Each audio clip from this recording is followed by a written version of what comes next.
Hello, everyone. Welcome to my channel. The stock market is broken. We can see that by the way earnings are coming in and the way the stock market is reacting.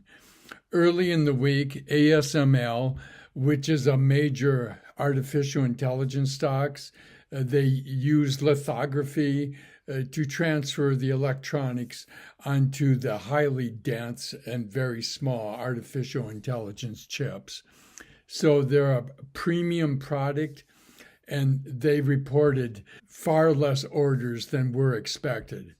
And I believe the reason for this is because they're getting less orders from China because the United States government will not let them have the very advanced equipment that they need to produce these highly complex artificial intelligence chips. It's ASML is a Dutch company, and the size of their machines are the size of a bus.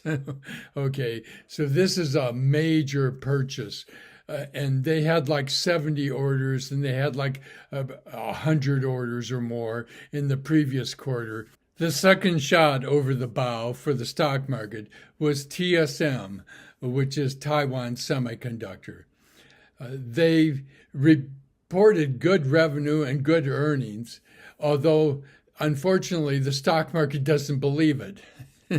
And I think the reason they don't believe it is because Apple buys 20 to 25% of Taiwan Semiconductor's chips, and Apple is down. They're selling less iPhones.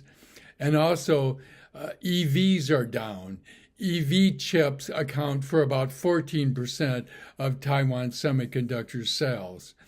So with Apple and the EV chips being down, you're talking about 34 to 39% of Taiwan Semiconductor's chips are probably going to be down. And so the next day after Taiwan Semiconductor reported results, they were down 5%. Which is a bad sign that they beat earnings on earnings and they beat on revenue and they're down 5% the next day. To me, that says Wall Street is concerned and doesn't really believe it. The third shot over the bow of the stock market came on Thursday. Netflix reported earnings. They indicated that they had over 9 million new subscribers. Only a little over 4 million were expected. So they basically doubled the amount of subscribers that were expected. Their membership increased by that much. These are outstanding results. It should have been a massive price increase. But I think the market is priced for perfection, especially with these big mega stocks like Netflix. And I think unless you have just incredibly outstanding results, which I don't think is going to happen with the other mega caps, I think they're going to be good. I don't think they're going to be outstanding, out of this world results. And I think that's what the stock market needs to see for it to go up, because it's gone up so much already. So I think for now, the artificial intelligence boom is sort of over for now. It will return. Artificial intelligence is going to be with us for decades. So I am not worried about that. But for right now, it's going to be toned down. And the mega caps, their earnings, which a lot of them start rolling in next week, they had better be very outstanding for this market to go up. I think them being good kind of keeps the market from crashing, but I don't expect it to propel a new surge unless they're just off the charts wildly good. How perilous this market is maybe best illustrated with Tesla. I've made $500,000 on Tesla, so I know it well. I follow it. I watch what it does. But I think there's a lot going on with Tesla, of course, as there always is. But I think Elon Musk has decided to put his faith in their developing full self-driving.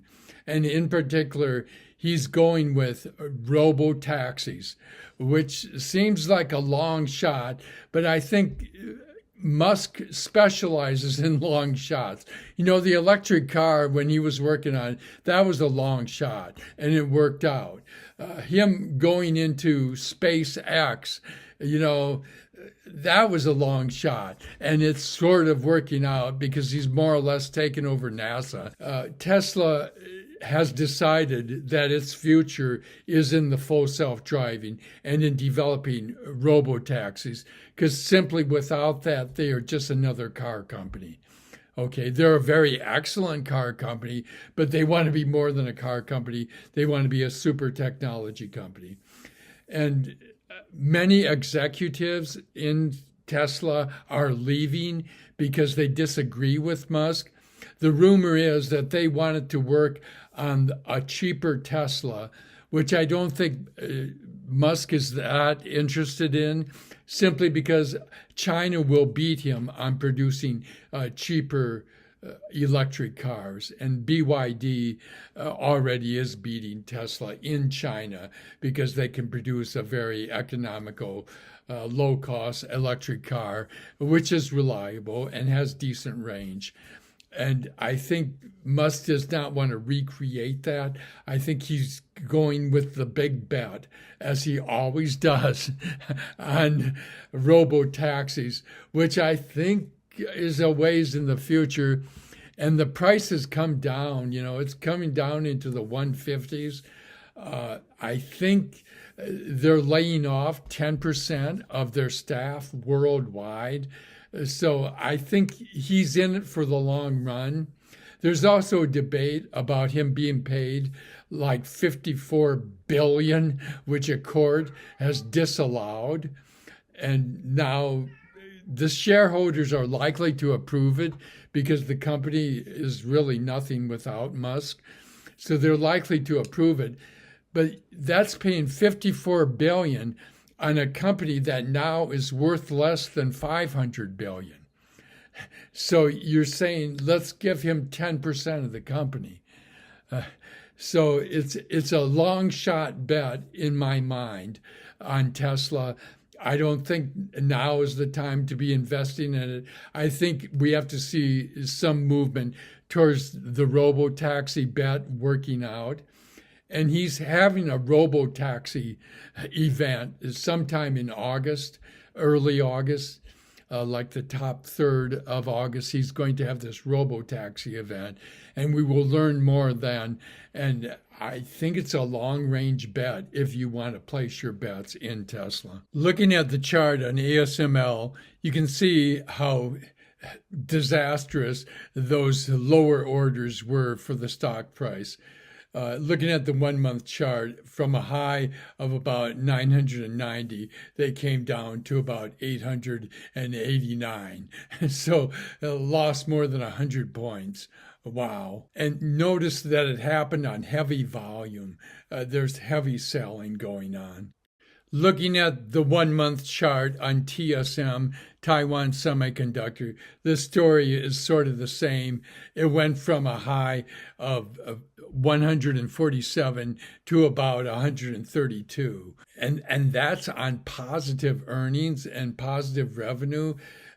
I just don't like to see that. To me, that says that Wall Street does not believe that their earnings are going to be that great in the future, in spite of what they're saying. And the chart on Netflix does not look as bad as it really is. Okay, this chart shows it hanging around 610. Well, in the aftermarket, the earnings came out after the market. So in the aftermarket, it went down another 30 points to about 580, which is a 5% decrease. Very bad when they reported good news. To me, that says that we're entering a serious correction phase, and you have to have outstanding earnings, especially on these mega caps, for the market to go forward. Almost all the big mega caps report next week, or at least many of them do. And so we will be looking at that and seeing how the market reacts. At this point, it's not only that they have to have positive earnings, but it's what Wall Street is reading into it. And of course, I will be following the artificial intelligence stocks as their earnings come out. I think we have a breather for now. I'm out. I've been out since April 9th, and I'm collecting my 5% interest, which I consider stimulus checks. And they're very nice stimulus checks at this point. And there's a rumor that they could actually increase interest rates to 6.5%.